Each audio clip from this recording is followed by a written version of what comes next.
seem like we feel the same. We love what we hate.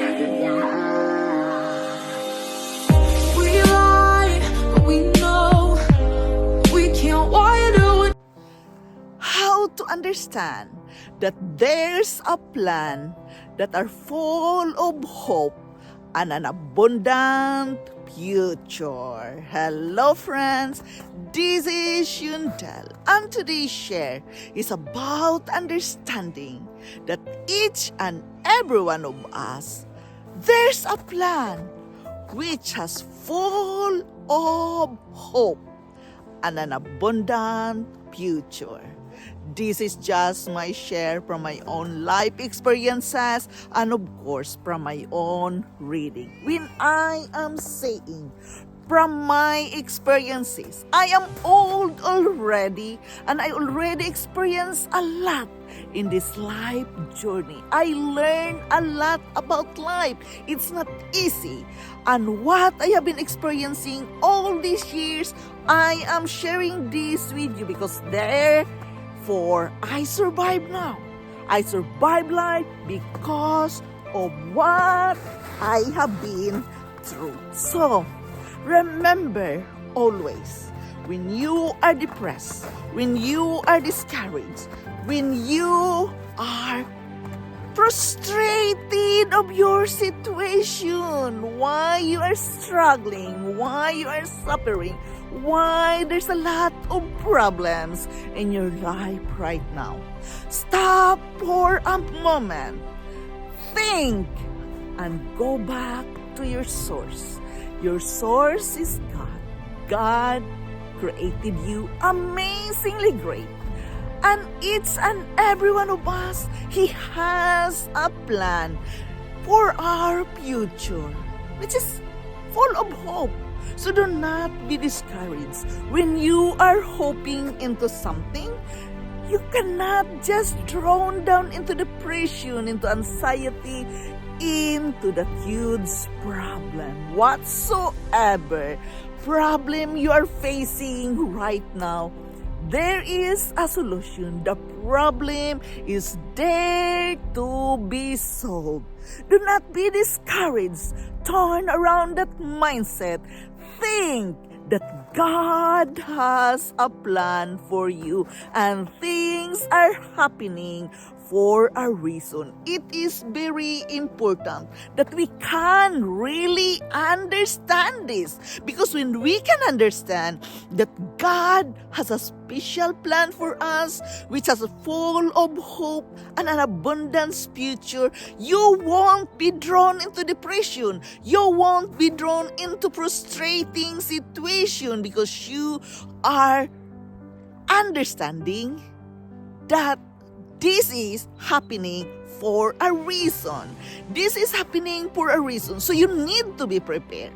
When things come, troubles comes, anxiety, problems, whatsoever is coming into your life, understand that that is a preparation for your future, and something huge is coming, something big you are going to experience which beyond your comprehension. So do not be discouraged.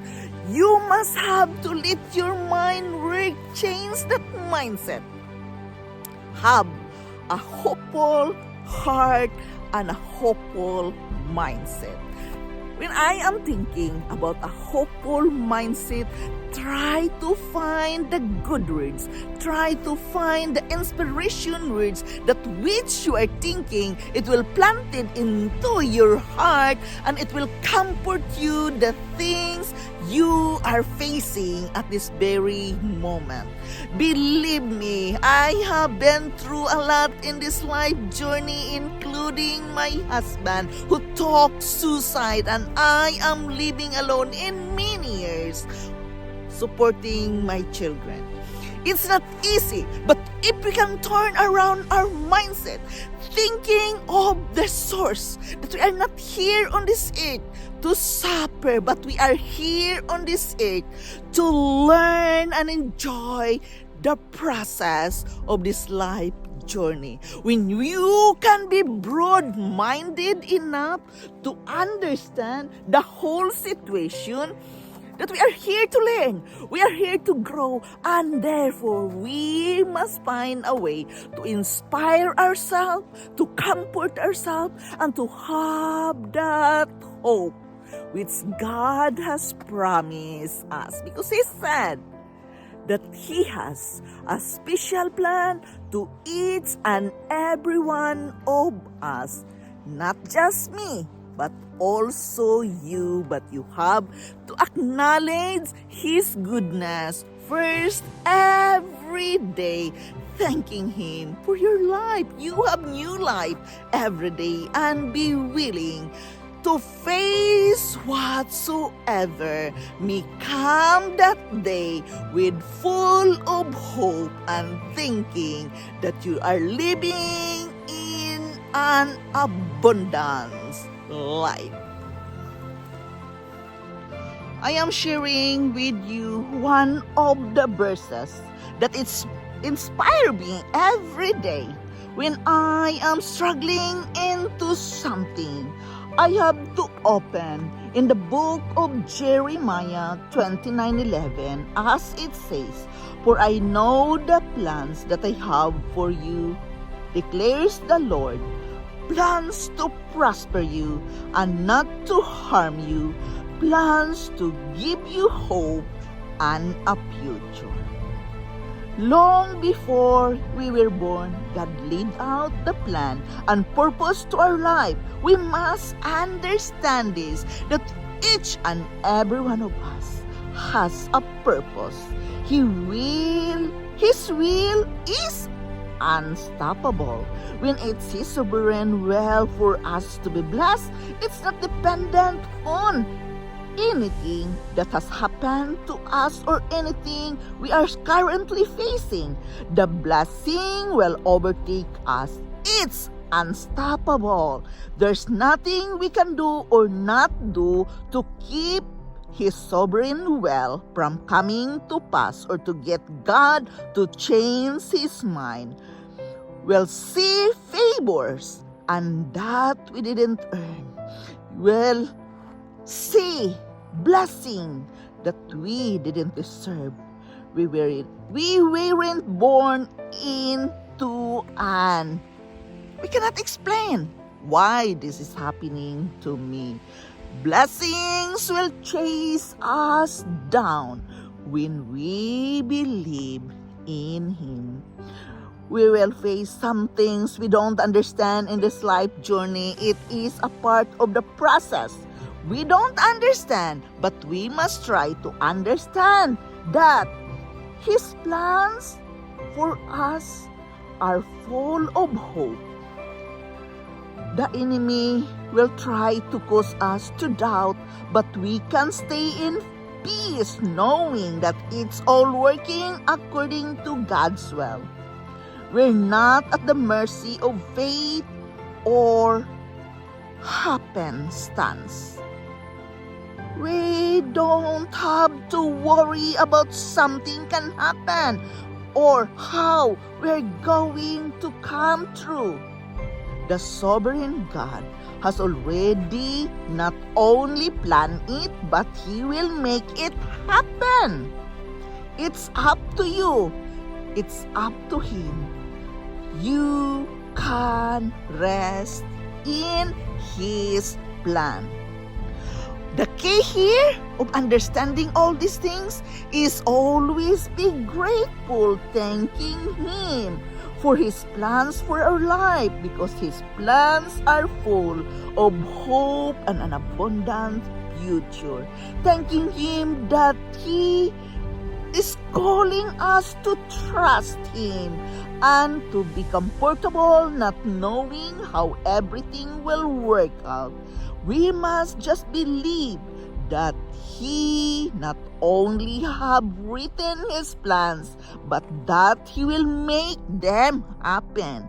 Simple as that. What God has promised, what God has planned for us, He will make it happen in its perfect divine timing. You know, in my own life practice, I have to rest in peace with His plan above, because He promised us to prosper, and He promised not to harm us, but giving us full hope and an abundant life.